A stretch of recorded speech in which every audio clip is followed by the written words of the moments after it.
I think we're having a hard time down the command post. Oh, shite, we are earlier. actually. Yeah, probably. Yeah, I'm happy enough. Oh, we're gonna lose that. Yeah, that's fine. That is not a huge concern at the moment. What I actually want to do is push on towards this Mont'Ka one, or whatever, because I think that'll actually deal them quite a meaningful blow. And I am deeply enjoying this, like, fucking flying squad of assault terminators with a attached librarian. They are doing the Emperor's work, quite frankly. We need to come up with a name for them. Nixon's Ravagers. Nixon's Destroyers. Nixon's something or other. Give it time. It will. I'm sure it will emerge naturally. But yeah, it's Nixon something. Another controversial fact about Richard Nixon is like he was the president that precipitated the U.S. withdrawal from Vietnam. Yeah. So as much as, like, I mean, he did it in a very shady manner, and like there was lots of underhand dealing and like some very not great things that he did, including the most obvious being, of course, the Watergate scandal. Yeah. But like he is the president. But the Watergate scandal's a weird one because it's not actually a huge scandal in and of itself. It's one of those cases where the cover-up is worse than the crime. All it was basically, oh, they did some spying on like a democratic plan to like election plans. It's like everyone knows that kind of shit must go on all the time, but it's the fact that when discovered there was a cover-up which was clearly personally authorized by Nixon at like the highest levels, and like that's the problem. Yeah, I mean, like he had far greater crimes. So like the least of which was instructing his Secretary of Defense, a man named Kissinger. Oh, who's also a horrific human. Oh, he's an absolute war. He's legitimately a war criminal, much the same way that Nixon was. Yep. But whilst peace talks with the Vietnamese were taking place, Nixon authorized Kissinger to make secret dealings with the North Vietnamese government to bring about peace faster, without informing the United Nations, without informing like his British or Southern Vietnamese allies. Like Kissinger could promise these people the world, and the international community would have no knowledge that he was doing it, even though they were engaged in separate peace talks with the North Vietnamese. Yeah, it's many human lives were lost as a result of these prolonged negotiations that Nixon directly authorized. Yeah. It's the whole, though, you know, kind of that they got, was it Al Capone or whatever, some famous gangster that was got for like tax evasion rather than, you know, all of the organised crime that he did. It's like sometimes the crimes you actually like get someone on are very different to the worst crime they've actually committed. We're getting nailed back at home base. Oh, shite! Like, bollocks and bastarding bugger. Right, let's deploy the we should definitely emergency dude. Shit ass bastard. Oh, this is so We've got dudes not over good. on the left. We've got dudes over, a lot of dudes on the left who are getting picked off piecemeal. Yep. Right, at least we've taken out that command post. Yeah, I probably should have realised that these guys were gonna be moving forward. We're too busy talking about Nixon. Well, no, I was too busy just paying attention to what I was doing over in the right, which was going very nicely. I mean, I have no excuse. I was too busy talking about Nixon in Vietnam. I watched like a 10-part documentary series recently about the Vietnam War, and it was absolutely fascinating. It was a bit of history that I didn't know a great deal about. Yeah. And it's a fascinating, I mean, obviously an awful conflict. Many people died, and that's terrible. But from a historical perspective, again, really interesting. Yeah. Yeah, North Vietnam, you get another like communist power. Ah, yes, North Vietnam, that country that definitely still exists. That's how well that went for them. Well, it went very well. Like they won. I suppose, yeah, they became Vietnam, North I guess. Vietnam is now Vietnam. Vietnam is just, it's all North Vietnam. True, very true, actually, yeah. It's one of the nations I would dearly like to go and visit. It looks like a beautiful country, fascinating people, rich cultural history. I would love to go and visit Vietnam, but that's not likely at the moment because there's a really weird strategy the Vietnamese government took to coronavirus, which is just that they're not going to buy any vaccines.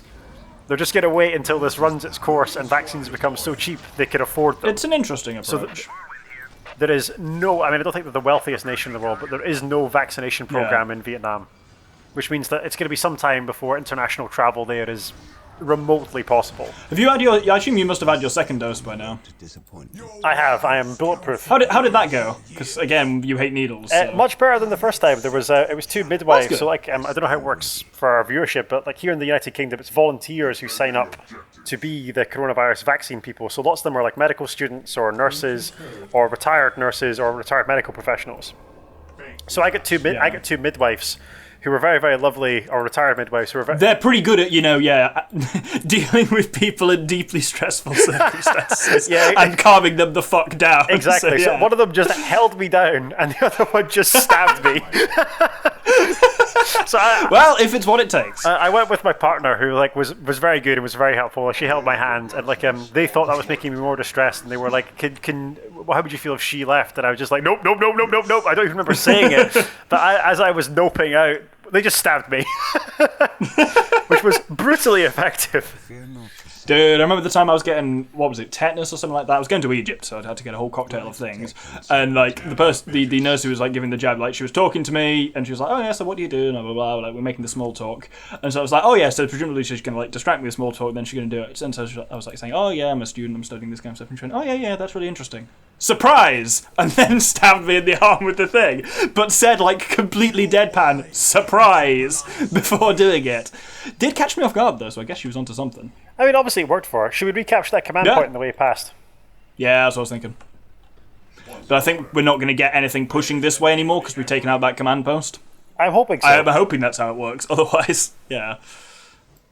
Let's go left next. But no, the Nixon squad was pretty useful there because they can teleport as well. Just being able to move the librarian around wherever I can see.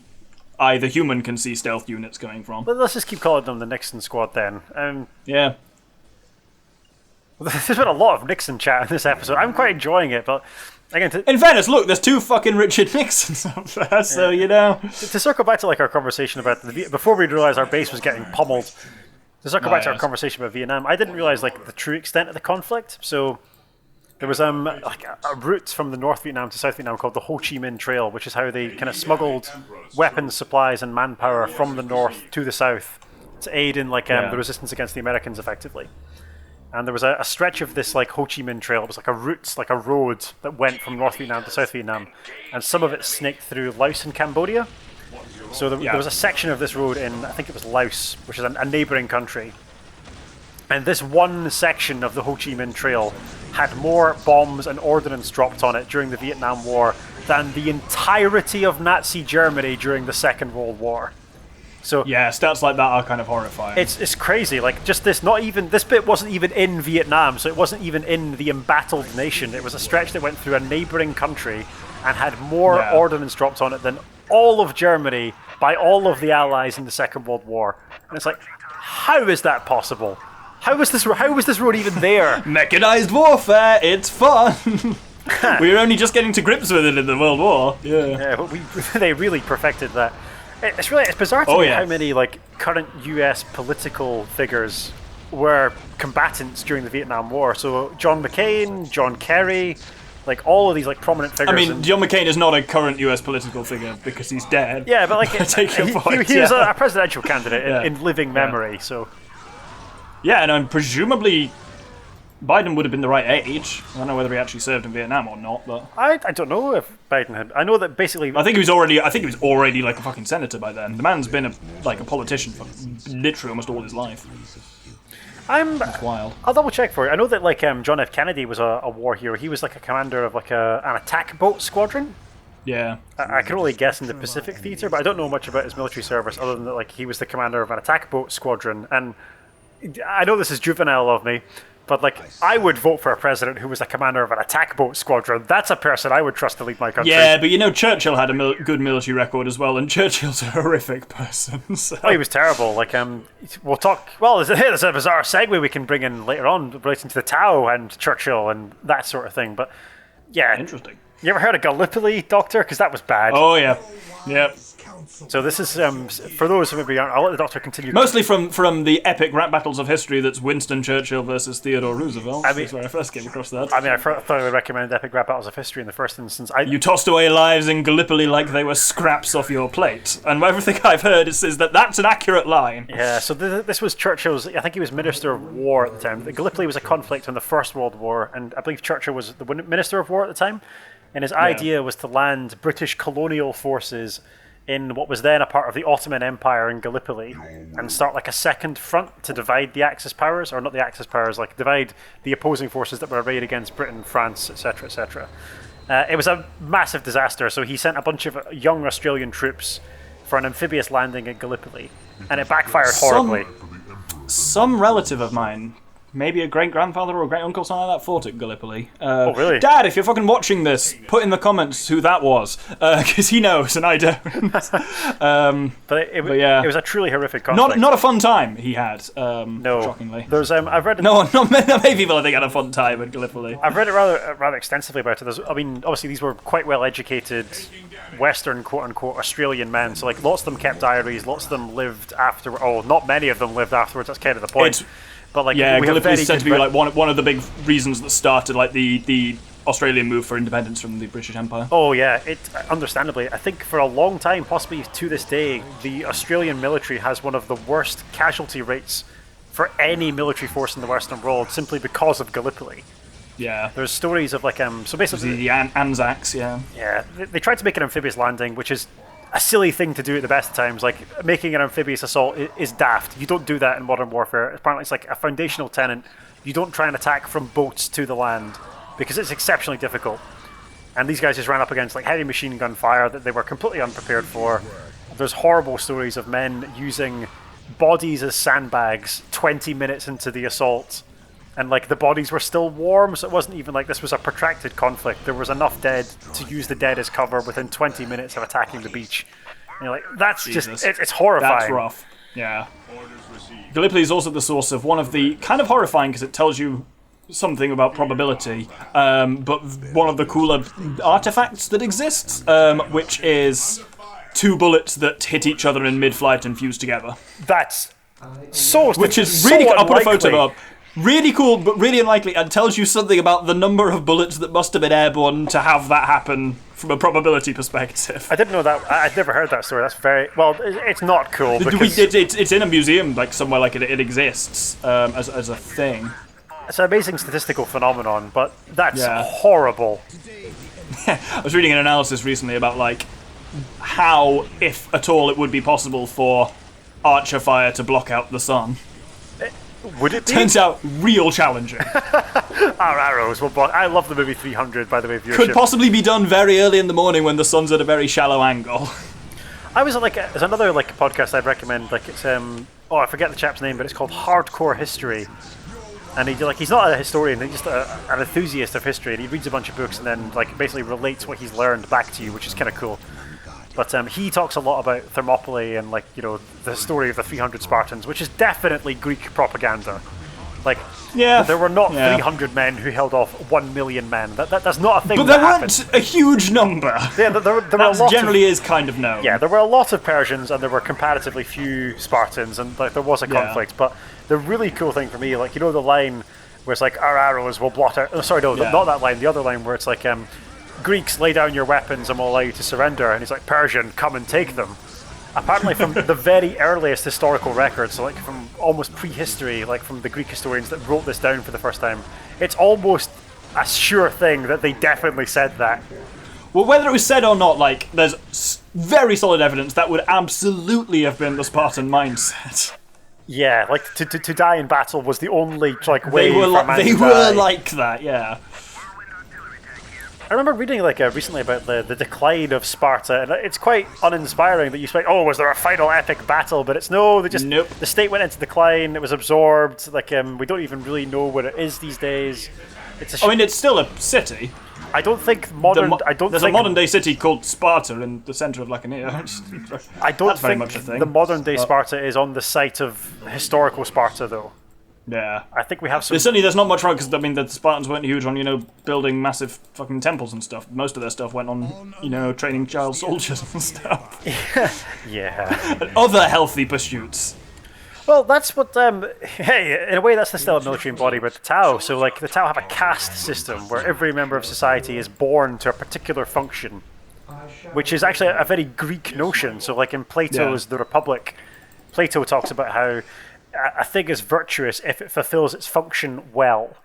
And he talks about the best way to make that happen is for people to be raised from birth to perform a specific function within society. So you have a warrior caste, you have like a politician caste, you have a group of individuals who are trained from birth just to lead. And that's how Plato thinks. And there's a nice kind of intersection between Eastern and Western philosophy there, insofar as like the Tao are an explicitly Eastern faction, but like the notion for how their culture works borrows heavily from Plato. Yeah. Which is cool, or at least it's cool to me, the philosophy nerd. Yeah. I get viewership. We've had quite a few nice comments, people saying they like it when we talk about, you know, historical conflict and historical warfare. I mean, we're not massive experts on this, but we try and read what we can and read up for you. So let us know in the comments, like, are you still tuning in for this, for the historical chat and the philosophy and all that good stuff, or is it something different that you're here for? Let us know in the comments, and remember, like, share, and subscribe. Yeah, we've had a bit of a balance of what people have said they're here for, which is quite cool. Remember, if we want to expose those stealth units, we can always just build a servo skull. Oh yeah, that's probably much easier than bringing my librarian unit over here. But oh well! Nah, what's done is done. I do forget about those skulls. God, the Chow makes some real, like, choking noises when they die. They do. It's horrifying. Quite something. Well, at least we'll keep them there. Word of the Emperor will always be handy. Also, you talk shit about them, but so far I've been quite enjoying this whirlwind. It seems to me like more effective than I remember it being. Yeah.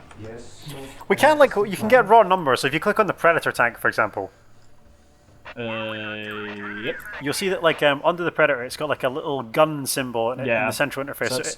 So 18... 185 to 225, and the whirlwind is slightly less, but obviously it can shoot a lot further. And it's, you know, I can't have 3 Predators, but I can have 2 Predators and a whirlwind. Can we click on Thule? He's probably like our most damage-heavy out unit. Let's see what he does in melee. I can't actually seem to specifically get to Thule when he's attached. Detach him, and then... There you go. 232. So he's about as strong as a Predator. Okay. Got less health, obviously, than a Predator. Yeah, because he is not a battle tank. Exactly. Would that he were. For a well, not a mortal, but for a human, not bad. So there's the whole thing of Astartes are technically immortal. They are, unless they die in battle. Yeah, like elves. I think we should return to like the notion of the caste system in Tao society. So yes. I'll find like there's like a cool entry that I looked out in the codex to explain how this works. So. Page 7 of the Tao Codex, the caste system. So completely have the Tao absorbed the concept of the greater good, or Tao Va, that has become to shape not just their purpose, but also their race's physical appearance. Since the time of their prehistory, known as the Mont'Ka, or Death Age, the Tao have been divided into rigid castes, each with a segment responsible for specific functions within society, each caste contributing its expertise to the almighty whole. Again, a collectivist culture, like, you have one job, you do the job well, it benefits society as a whole, etc., etc. So the Tao castes are the fire caste, who are the warriors. Like, they are bigger and stockier, they are more prone to anger than the other Tao castes. There's the earth caste, who are like the most numerous. They're the builders and labourers. So the very basic earth caste members will be people who work in factories, basically. The high level earth caste will be inventors and engineers. There's the water caste, who are journalists, diplomats, writers, poets, etc. There's the air caste, who are messengers, couriers, and pilots.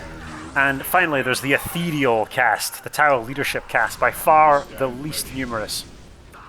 May or may not have, like, mind control capacity. Yeah, so, like, there is a great debate amongst, like, 40k fans whether the Tao exist in a totalitarian state. So, obviously, we've spoken about the optimism of the Tao race, how they're all about forward progress, how they assimilate, how their culture is actually quite rich and detailed and advancing in a way that basically no other race in the galaxy is currently managing. But undercutting all this, there's the suggestion that it's because of psycho-indoctrination and massive control of, like, the Tao masses by the ethereal caste, rather than any genuine progress in societal upkeep. Yeah. Also, God, there's nothing more satisfying when there's some infiltrated units being shitey, and then the moment I teleport my librarian in, the whole fucking force of the Legion just turns on our chapter, just turns on them and fucking crushes them in seconds. Deeply, deeply satisfying. Welcome to Space Marines. Yeah. How are you enjoying? We haven't talked a lot about the game or the level in a while, Doctor. How you enjoyed this level relative to the other strongholds? It's real tight. Like, there's a lot of, like, twisty corners and stuff. Which is making it different to fight in, certainly. Honestly, this, like, fucking teleporting surprise Nixon approach is going really well. Nixon's back! Fucking Marlock. Yeah, but yeah, like, that as a thing for revealing the infiltrated units is proven real good. And honestly, the whirlwind is actually being really helpful. It's really good for disrupting their infantry. That's the thing. It can just break, not in a morale sense, but in a literal physical sense, can just break apart a squad quite quickly. Can we get Nixon and the boys back down there to deal with an Arlock? No, I actually want them over here, quickly dealing with these infiltrated things up on the roof. At least their infiltrators don't deal huge amounts of damage. No, that's generally true. Let's get Thule into the Arlock then. Yeah, absolutely. I'm kind of giving everyone a bit of a mix, you may have noticed as well, either you or the viewers, a mix of missile launchers and heavy bolters, because most of what we're facing is a bit of a mix of infantry and vehicles. Yeah. So I want each squad to have a couple of missile launchers to be ready for that when it inevitably happens. Jesus Christ, that Narlock's got a lot of health. It's just a huge bullet sponge. I don't even think it deals that much damage. It's just that it doesn't seem to be, no, but it does just and it fucking dominates the battlefield when it's going. And unfortunately, the Predators aren't liking manoeuvring up here with dreadnoughts and whatnot. Have we got an emergency dreadnought ready yet? No. Cool. Basically, I have like 20 dreadnoughts queued up in the orbital relay. So basically, as soon as anything drops to cause my kind of orbital relay to cause my vehicle cap to drop, a dreadnought then appears, and then I can just deep strike it where I need it. Oh. I developed the tactic during the Thurabiz Plateau, and it was very helpful. I'm trying to look up like the Tao Ranking System. So, here we go. So yeah, it's different for each cast, because like we know, for example, the like Shasokais is fire cast, because like Shas is fire. Yeah, well, we'll talk about this in a second, because it's a nice way to segue back into an aspect of like Chinese Confucian philosophy that we'll touch on in just a moment. But like, so the suffix La means warrior. So like a Shaz denotes that they're a member of the fire caste. So Shaz anything is a member of the fire caste. So a Shaz La is a warrior. A Shaz Wee is like a veteran. So that's maybe the equivalent of like a corporal or a sergeant, like a non-commissioned officer. A Shaz Vray is a hero unit. So that's maybe like a lieutenant or a captain. A Shaz L is a noble or possibly a knight, translated into like Galactic Basic or English. So that's like a higher ranking commander, like a colonel, a major. And Shaz O is a commander. So like that's like an overall leader of a military force is a Shaz O. And yeah, that translates quite nicely, because then you see like, you say L is like a noble one, and then Ornel we know is the name of the ethereal we're at the moment, where On is like the prefix for the ethereal cast. Yes, exactly. So I was just about to say, like, On is the prefix for the ethereal. So like On La would be like a low-ranking Tau ethereal, whereas like an On O, I believe there is only one On O at any given time. So that's like the overall leader of a society or whatever. Yeah. I think his title is just On O. There's no real human equivalent. Yeah, why like would that be? Yeah. On L. So like the ethereal that we're facing in this very map is fairly high ranking. So he's like one from the top, effectively. Yeah. And the Ethereal Cast are undisputed leaders of Tau culture. So there's a really cool quote in here about the Tau interaction with the Ethereals that I'll read out once I find it. There we go. I'm glad you're on this, because I'm real tied up with everything that's going on here. So here we are, the Ethereal Cast. Ethereals are the unquestioned leaders of the united caste that make up the Tau Empire. Their unique role is a combination of spiritual and political command, and their declarations shape and steer every facet of the Tau Empire in an undisputably complete way. And they have absolute authority. Were an Ethereal to order Tau to kill himself, he would be met with instant obedience. Hence the are they actually mind-controlling arguments. Are they mind-controlling them, or is it just that like the Tau state is so absolute and so all-consuming? Like much in the way that like if a Russian commissar told a Russian infantryman in 1945 to lay down his life for the cause, would he have done it? I mean, we'll never know, because you can't possibly answer these questions, but is it an element of just regular indoctrination and devotion to your country, or is there something spooky going on? Yeah. It's one of the great unanswered questions of 40k.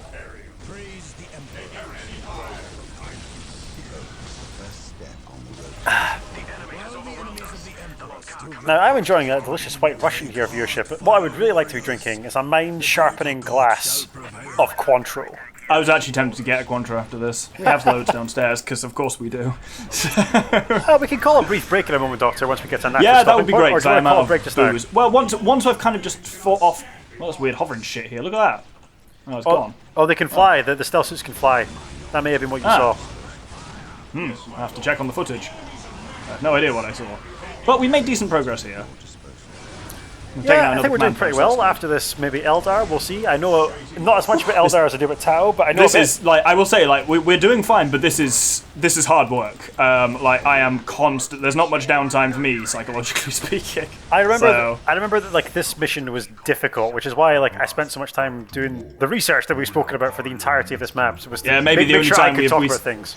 Yeah, maybe the only time we've seen Tao, but boy, are they getting their screen time, certainly, the bastards. I think they're a fairly strong faction, and they're a good counter to Marines because we generally rely on we can just shoot better than most people, and we've got some elite melee units that tie up their good stuff, but they shoot better than we do, which is strange.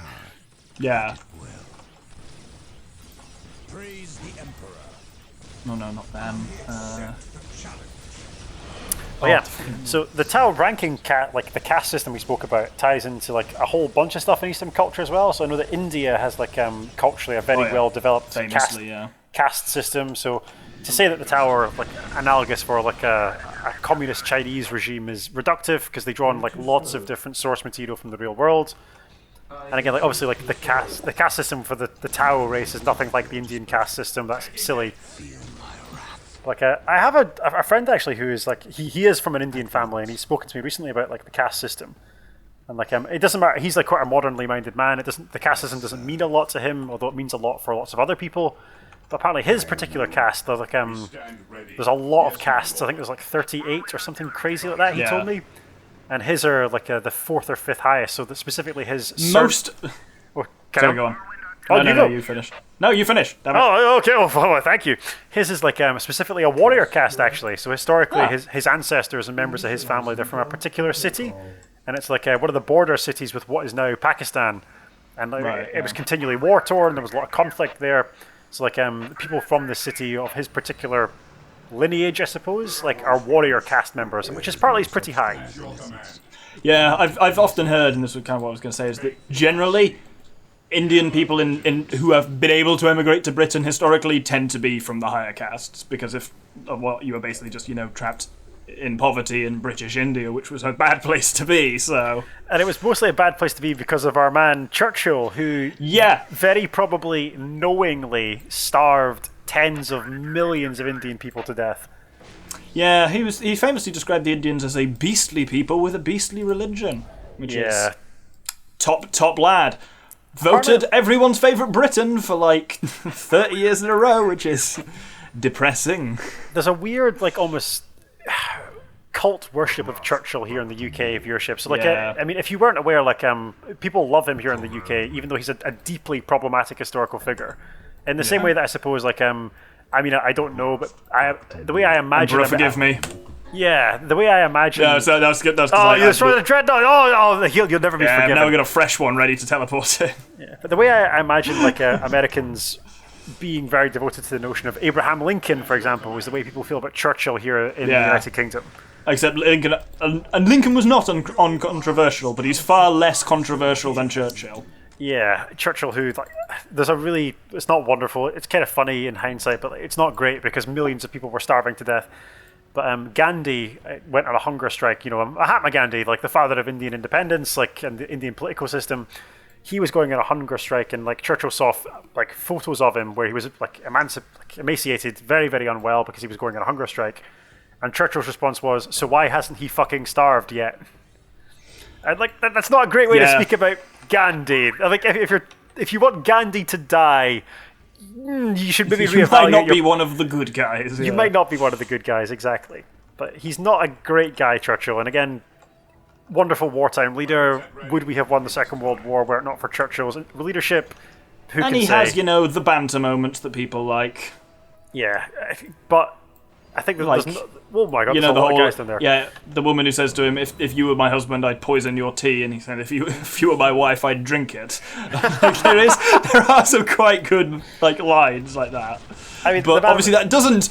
If anything, that's the opposite of makes him a good person. So, and arguably, maybe that kind of character was necessary to win a war against the most powerful military force that had yet been seen in the world at that time, and certainly the most corrupt and depraved regime that had ever been seen in human history at that point. Yeah. But there should be a more nuanced discussion about Churchill as a deeply problematic figure in history. Yeah, agreed. Well, that Oh, was there we go. that was a little depressing. Maybe we should talk about something happier for a moment, like getting drinks. How about that? Yes, because the game had actually just paused itself for us here to show us the communications tower on the Relic, which is my next objective and pretty much the last one. So, yes, we'll take a brief drinks break. Maybe this will be the end of an episode. Maybe it won't. We shall see.